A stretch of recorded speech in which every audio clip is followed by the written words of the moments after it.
On the afternoon of January 28, 1945, an Australian reporter named Robert Cheney sat on a wooden bench inside of a small, cramped room in a swelteringly hot church in Brazil. He was squeezed shoulder to shoulder with several other reporters and a few doctors who were wearing white coats. All the lights were off in this church, and there was this religious hymn that was playing on a phonograph, which is like an early record player.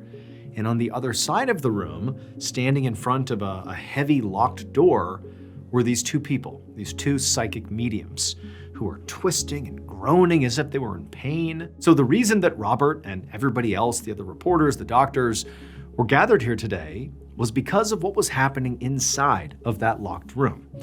There was a man in there who was having his appendix removed. Now, usually, appendix removal was a routine surgery, and it would be performed without an audience and in a hospital instead of a back room in a church. But this operation was being performed by a very, very famous surgeon named Dr. Louise Gomes. And Dr. Gomes had only agreed to do this surgery under a couple of very odd conditions. So first, it had to be done in this church. Second, no one else could enter the operating room, so that backed locked room, while he was working. Not even nurses or anesthesiologists, nobody. And third, the only people Dr. Gomes would communicate with during this operation were those two psychic mediums standing outside the door. They wouldn't even be in the room with him, they'd be outside. And so after all these conditions were agreed to, before the surgery, the two mediums worked with the doctor to gather all the supplies and made sure they were in the back room.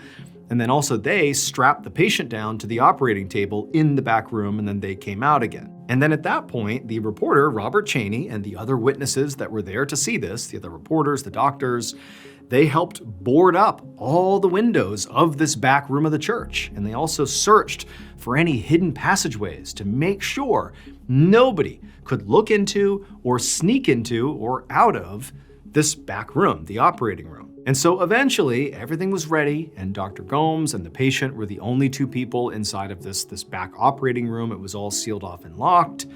And then the instructions had been given to, Robert Cheney and the others to just take your seats in the church and wait. And so that's what Cheney and the others did. They just sat there, sort of listening and watching, and nothing was going on. There's just this hymn playing from the phonograph, and the mediums are doing like weird stuff in front of the door, apparently communicating with the doctor.